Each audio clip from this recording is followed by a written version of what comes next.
और चलिए देहरादून से एक बड़ी खबर है। बीजेपी कोर ग्रुप की मीटिंग है आज। प्रदेश प्रभारी दुष्यंत गौतम भी मौजूद रहेंगे, राज्यसभा सांसद सरोज पांडे भी मौजूद रहेंगी और सीएम पुष्कर सिंह धामी, प्रदेश अध्यक्ष, तमाम गणमान्य लोग मौजूद रहेंगे। कोर ग्रुप मीटिंग से पहले बूथ सशक्तिकरण की मीटिंग भी होनी है। प्रदेश पदाधिकारी, जिलाध्यक्ष इसमें शामिल होंगे।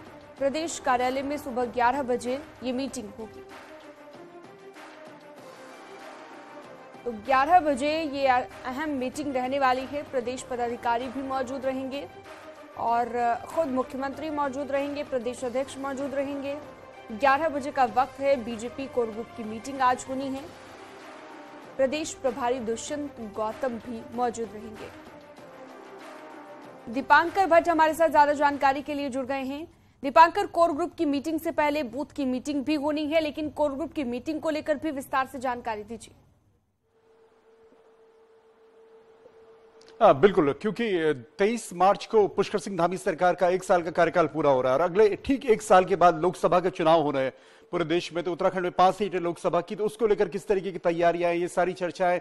अब जब प्रभारी यहां पर आएंगे दुष्यंत गौतम, तो वो बीजेपी प्रदेश के चाहे अध्यक्ष हो महेंद्र भट्ट हो या मुख्यमंत्री पुष्कर सिंह धामी हो और पूरे जो पदाधिकारी हैं बीजेपी के, उन सभी के साथ इस बात पर चर्चा होगी। वो कोर ग्रुप की बैठक हो या फिर जो बूथ की बैठक जिसका जिक्र आपने किया। इसके साथ साथ सबसे इंपॉर्टेंट जो रहेगा वो रहेगा कि दायित्व दिए जाने हैं बीजेपी के पदाधिकारियों को। जो अलग अलग डिपार्टमेंट के यहाँ पर निगम है या कमिटीज हैं या आयोग हैं, उन सभी में जो पद खाली हैं उसकी लिस्ट मांगी गई है। और बीजेपी प्रदेश अध्यक्ष महेंद्र भट्ट का कल ये कहना था कि लगभग बात फाइनल हो चुकी है, लेकिन अब मुख्यमंत्री और प्रदेश प्रभारी के साथ बैठ के उसका फाइनल टच दिया जाएगा और फिर इसमें तय होगा कि किस किस को यहां पर दायित्व सौंपा जाता है बीजेपी सरकार में, पुष्कर सिंह धामी सरकार में। तो लगभग ये माना जा रहा है कि 35 से 40 लोगों की यह पहली लिस्ट होगी, जिसमें 50 साल से ज्यादा उम्र वाले बीजेपी के प्रदेश पदाधिकारी जो हैं उनको ये जिम्मेदारियां यहां पर सौंपी जा सकती हैं। तो सरकार का 1 साल पूरा होने को है। ऐसे में कोर ग्रुप की मीटिंग अगले 1 साल की प्लानिंग या लोकसभा चुनाव को लेकर किस तरीके से ग्राउंड वर्क होना है,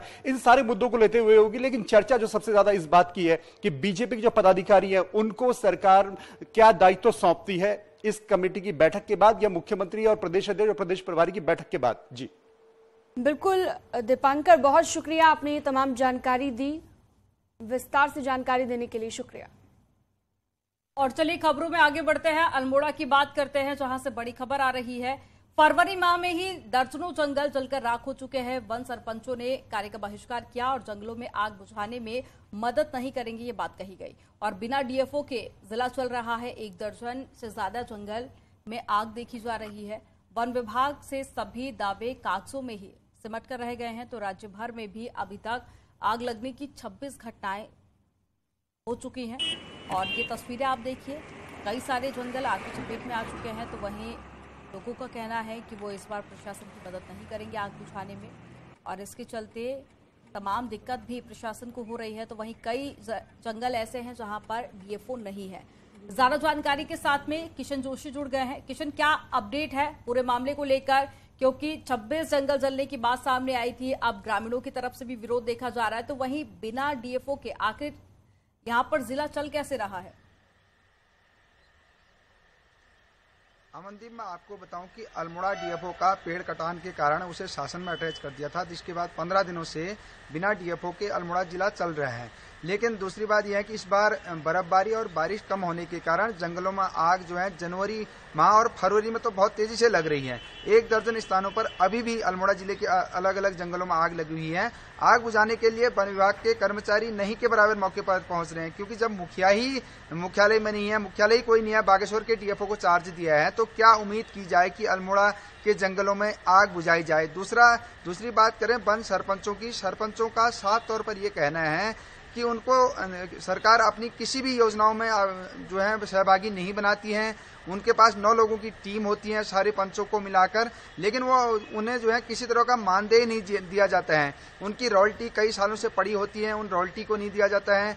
वनों में वन काटने के लिए जो उनके खेतों में पेड़ उगते हैं, उन्हें काटने की परमिशन के लिए भी उन्हें जो है कई चक्कर वन विभाग के लगाने पड़ते हैं, जिस कारण से उन्होंने कहा है कि इस बार हम आग बुझाने में मदद नहीं करेंगे। जी अमनदीप, तमाम जानकारी साझा करने के लिए बहुत शुक्रिया आपका।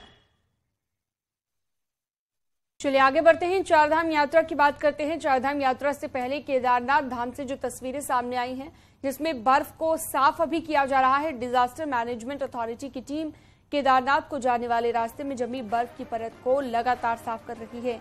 यहाँ पर केदारनाथ रूट पर कुबेर हथिनी और भैरों ग्लेशियर के बीच खासी बर्फ नजर आ रही है, जिसे साफ किया जा रहा है। अप्रैल में केदारनाथ यात्रा शुरू हो रही है, जिसको लेकर ये तैयारी की जा रही है। अथॉरिटी से जुड़े असिस्टेंट इंजीनियर सुरेंद्र रावत के मुताबिक जल्द ही रूट क्लियर होगा और अप्रैल में चारधाम यात्रा की शुरुआत हो रही है, ये भी आपको जानकारी दे रहे हैं। तो बद्रीनाथ धाम में पिछले दिनों जमकर बर्फबारी हुई थी और लगातार मौसम बदलने के साथ ही बद्रीनाथ धाम में बर्फबारी भी हो रही है। बर्फबारी के बीच में यहां शेषनेत्र झील तक जम गई है और पैदल रास्तों पर भी बर्फ की मोटी चादर जमी हुई है। तो वहीं सड़क मार्ग पर भी बर्फ जमने की वजह से फिसलन भी हो रही है। हालांकि बीआरओ के द्वारा सड़क पर बर्फ हटाने का काम जारी है।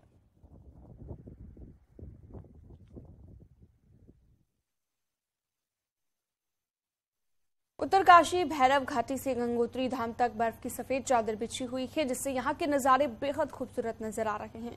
ऐसा लग रहा है कि जैसे किसी चित्रकार ने प्रकृति को सफेद रंगों से रंग दिया हो। भैरव घाटी तक सिर्फ बर्फ ही बर्फ नजर आ रही है।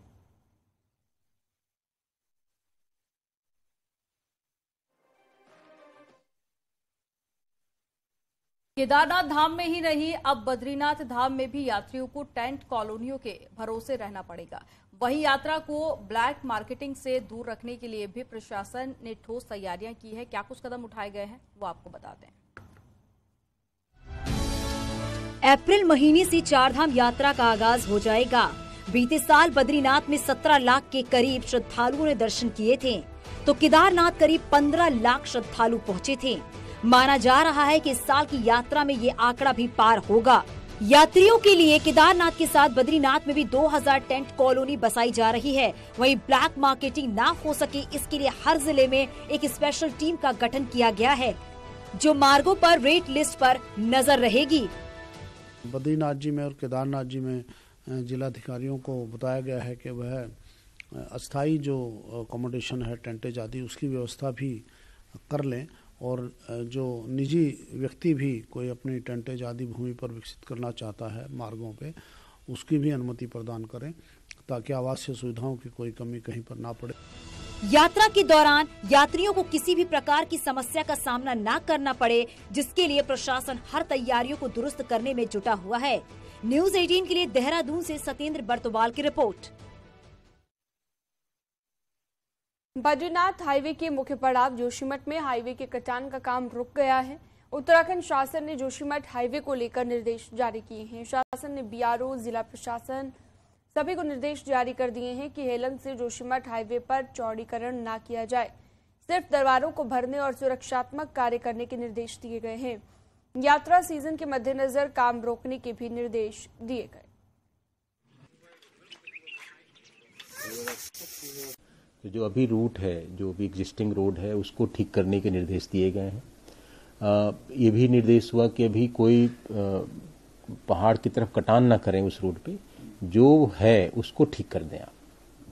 कोई कटान या तोड़फोड़ या उससे मना किया गया है।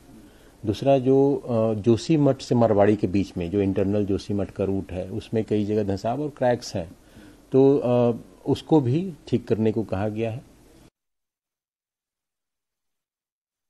और कुमाऊं के सबसे बड़े शहर हल्द्वानी में इन दिनों एक मल्टी एजेंसी सर्वे का काम हो रहा है। आखिर क्या होगा इस सर्वे का नतीजा, इस रिपोर्ट में देखिए। कुमाऊं के प्रवेश द्वार पर बसे इस खूबसूरत शहर हल्द्वानी की आबादी लगातार बढ़ती जा रही है। जो सड़कें कुछ साल पहले तक बेहद चौड़ी दिखती थी, आज वो गाड़ियों से भरी हुई हैं। ऐसे में अब सरकारी एजेंसियां यहां फ्लाईओवर से लेकर अंडरपास जैसी चीजों की संभावनाएं तलाशने लगी हैं। इसमें देखिए, जो 2000 करोड़ की जो योजना हमारी स्वीकृत हुई है, उसमें कम्प्रिहेंसिव एक ट्रैफिक मैनेजमेंट प्लान भी बन रहा है, और साथ ही साथ कि यहाँ क्या वाकई में कहीं फ्लाईओवर की भी जरूरत तो नहीं है, तो उसके लिए भी फिजिबिलिटी उसकी देखी जा रही है। दरअसल पीएम नरेंद्र मोदी हल्द्वानी को 2200 करोड़ का पैकेज दे चुके हैं। पीएम के इस बजट का कैसे इस्तेमाल होना है, इसके लिए टाटा कंसल्टेंसी से लेकर सरकार की अपनी एजेंसियां तक सर्वे कर रही हैं। ट्रैफिक से जूझने वाली पुलिस ने शहर के जाम वाले पॉइंट मार्क कर लिए हैं। कमिश्नर महोदय द्वारा स्वीकृत कर लिया गया है, तो कुछ ऐसे बॉटलनेक्स को हम ढूंढ रहे जो कि हम जिस पे राहत दिलवा सकते, पब्लिक को तुरंत जो है राहत मिल सकती। तो इस पे लगातार जो है प्रशासन और पुलिस मिलके जो है संयुक्त रूप से जो है इसमें कार्य कर रही है। प्रधानमंत्री मोदी के पैकेज का एक बड़ा हिस्सा हल्द्वानी की सड़कों पर लगना है, लेकिन इस बजट से हल्द्वानी को इसका पहला फ्लाईओवर या अंडरपास मिलेगा या सड़कें चौड़ी करने के लिए कोई और फॉर्मूला सामने आएगा, इसके लिए थोड़ा इंतजार करना होगा। हल्द्वानी से न्यूज 18 के लिए शैलेंद्र नेगी की रिपोर्ट। उत्तरकाशी में गंगोत्री विधायक सुरेश चौहान ने धनारी पट्टी के पुजार गांव में ग्रामीणों को सड़क की सौगात दी है। विधायक ने इस सड़क कार्य का शिलान्यास किया। ये सड़क राजकीय इंटर कॉलेज पुजार गांव धनारी से सिद्धेश्वर महादेव होते हुए बराडी नामक तोक तक बनेगी। लंबे समय से ग्रामीण इस सड़क निर्माण की मांग कर रहे थे। विधायक सुरेश चौहान ने कहा कि 17 नई सड़कों को स्वीकृति मिल चुकी है, जिनमें से 14 स्वीकृत सड़कों के काम को जल्द शुरू किया जाएगा। कार्यक्रम के मुख्य अतिथि पार्टी के समर्पित कार्यकर्ता प्रवादन सिंह ने हमारे गंगोत्री क्षेत्र की। तो आखिरकार लगभग 2 दशक बाद चंपावत के पर्वतीय क्षेत्र के लोगों की मांग पूरी हुई है। सीएम धामी शुक्रवार को चंपावत मुख्यालय में एआरटीओ के रीजनल ऑफिस का उद्घाटन करेंगे, जिससे कि जिले की 85% आबादी को सीधा फायदा होगा। रीजनल ऑफिस के खुलने से चंपावत के टैक्सी मालिकों को करीब 200 किलोमीटर का सफर नहीं करना पड़ेगा, क्योंकि टनकपुर में फिटनेस ड्राइविंग लाइसेंस बनाने के लिए जाना पड़ता था और ऐसे में टैक्सी ड्राइवरों और महिलाओं को भी आसानी होगी।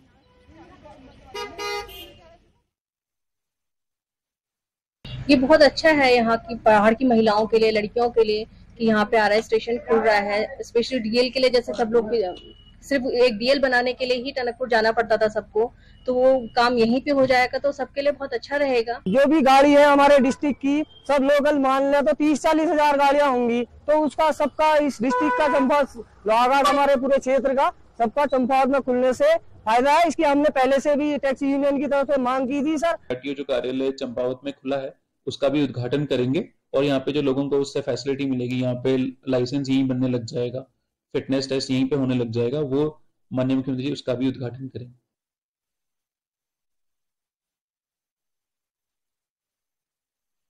स्वास्थ्य मंत्री धन सिंह रावत उन डॉक्टरों पर सख्त हैं जो मेडिकल कॉलेज में पढ़ाई के दौरान भरा जाने वाला बॉन्ड तोड़कर चले जाते हैं। स्वास्थ्य मंत्री के मुताबिक वो जल्द ही कैबिनेट में उसको लेकर प्रस्ताव लाने वाले हैं, जिसके तहत बॉन्ड भरने वाले एमबीबीएस छात्रों से 1 करोड़ और एमडी डॉक्टरों से 2.5 करोड़ तक की वसूली होगी। इस पैसे की भरपाई के बाद ही डॉक्टर बॉन्ड तोड़ पाएंगे।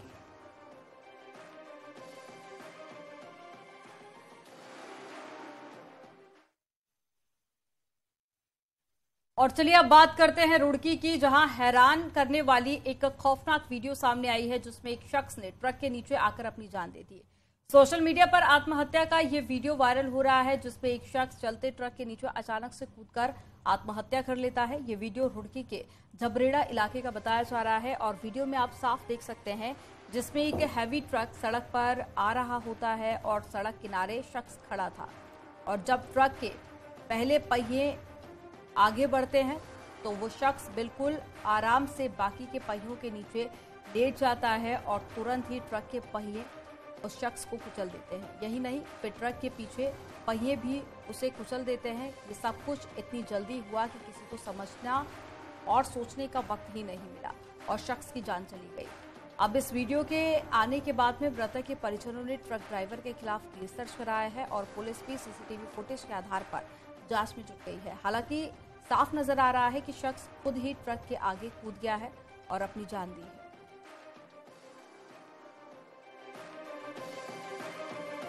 तो वीडियो सोशल मीडिया पर काफी ज्यादा वायरल हो रहा है। हालांकि वीडियो में साफ नजर आ रहा है कि युवक ने खुद ही अपनी जान दी है, लेकिन वहीं परिजनों ने ट्रक चालक पर केस दर्ज कराया है और साथ ही जांच की मांग की है। हालांकि पुलिस पूरे मामले को लेकर जांच पड़ताल में जुट गई है। क्या कारण रहा आत्महत्या का, ये अभी तक स्पष्ट नहीं हो पाया। और चलिए अब एक नजर डालते हैं पहाड़ की 10 बड़ी खबरों पर।